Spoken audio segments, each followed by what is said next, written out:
नमस्कार। आज हम बात करेंगे चुनाव नतीजों के दौरान चर्चा किए जाने वाले स्ट्राइक रेट की। चुनाव के नतीजे जब आते हैं तो अक्सर चर्चा होती है कि इस पार्टी की जीत का स्ट्राइक रेट ये रहा और फला पार्टी की जीत का स्ट्राइक रेट ये रहा। तो इसका क्या मतलब है, इसका क्या मायने है? देखिए, स्ट्राइक रेट का मतलब सीधा सा मतलब है कि किस पार्टी ने कितनी सीटों पर चुनाव लड़ा था और कितनी सीटों पर उसने जीत दर्ज की है। देखिए, मान लीजिए किसी स्टेट में 200 सीटें हैं और हर पार्टी वहाँ पे 200 सीट पे चुनाव लड़ती है, लेकिन कोई पार्टी 100 सीट जीतती है, कोई 50 जीतती है, कोई 10 जीतती है, तो हर पार्टी का स्ट्राइक रेट अलग अलग होगा।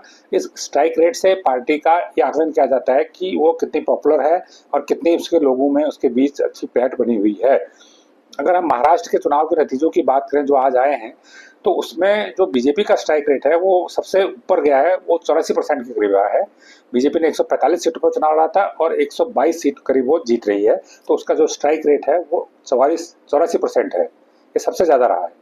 इसी प्रकार का बीजेपी के दूसरे सहयोगी, अगर हम शिवसेना की बात करें, तो शिवसेना ने 59 सीटों पर चुनाव लड़ा था और करीब 50 सीटें वो जीत रही है, 50-51 सीटें। तो उसका स्ट्राइक रेट जो बनता है वो 71-72% के आसपास है।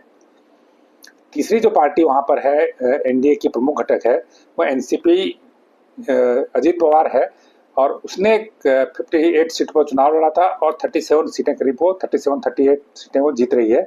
तो उसका स्ट्राइक रेट करीब 62-63% के आसपास है। तो तीनों पार्टियों का जो इंडिया की घटक हैं, तीनों पार्टियों का स्ट्राइक रेट 50 से ऊपर है, बल्कि मैं कहूँगा 60 से 62% से ऊपर है। तो तीनों पार्टियों का स्ट्राइक रेट बेहद शानदार रहा है और तीनों पार्टियों ने अच्छी जीत दर्ज की है, उनके पास अच्छी सीटें आई हैं, क्लियर मेजोरिटी आ गई है, 2/3 बहुमत आ गया है। अगर हम अपोजिशन की बात करें, जो महाविकास अघाड़ी गठबंधन है उसकी बात करें, तो महाविकास अघाड़ी में जो सबसे बड़ा पार्टी है वो कांग्रेस है।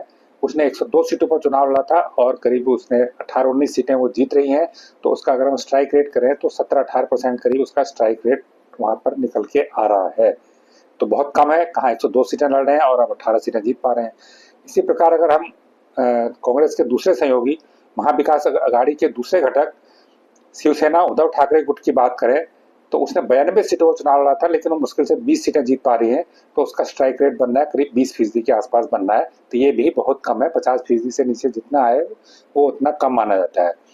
लेकिन हम अगर तीसरी पार्टी एनसीपी शरद पवार की बात करें, शरद पवार जिसके नेता हैं, जिसके प्रमुख हैं, जिन्होंने इस पार्टी को बनाया था, उनकी पार्टी के स्ट्राइक रेट की बात करें तो उन्होंने 86 सीटों पर चुनाव लड़ा था और वो करीब 10-12 सीटें जीत रहे हैं और उनका स्ट्राइक रेट करीब 12% के आसपास है। तो शरद पवार के जीवन में ये माना जा रहा है कि जो सबसे खराब स्ट्राइक रेट उनका इस बार रहा है, क्योंकि जितनी सीटें उन्होंने चुनाव लड़ा था उसमें बहुत कम सीटें वो जीत पाए हैं।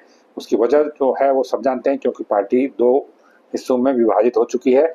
उनके से जो अलग हुई पार्टी है उसने बड़ा शानदार स्ट्राइक रेट 62% उनका रहा है। इसका हमने अभी पहले जिक्र किया था, वो एनडीए का घटक है। तो ये पार्टियों का स्ट्राइक रेट है। इससे पार्टियों का आकलन किया जाता है कि उसकी जीत की संभावनाएं कितनी है, कितनी उसने जीती है, कितनी उसकी पकड़ है जनता के बीच, कितनी उससे जनता हाथों हाथ ले रही है। ये वीडियो आपको कैसा लगा, ये हमें जरूर बताएं।